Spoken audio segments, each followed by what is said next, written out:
Now we're ready to cut out the fabric, and I'm going to show you how to lay it all out in miniature because I don't want to cut a large one again, so it all fits on this table and you can see exactly what I'm doing. The important thing when you're cutting out is that you have two folds. So you're folding in the fabric from both sides and you're putting the pattern pieces onto those folds exactly, and then you can put the yoke on and the sleeves as well, and that way it's very easy to cut out.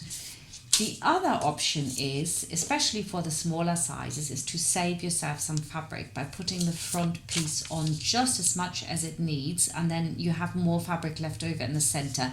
This will make a big difference in the smaller sizes. You will have quite a lot left over, and well, you might even get something else out, if not another top. This is miniature, so there's a lot more fabric that you're dealing with when you are cutting it out for real.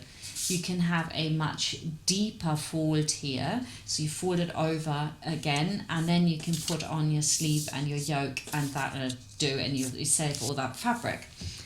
That's when you want to cut it out of the same fabric. If you don't want to cut it out of the same fabric and you're using a contrast, well then you cut the front and the back just as shown. And you're using a contrast fabric, and usually you have some in your stash anyway. I've seen them on Facebook. So you can put on your yoke here on the fold and then the sleeves out of any rest you've got. It's a great way to use up what you have in your stash, this top.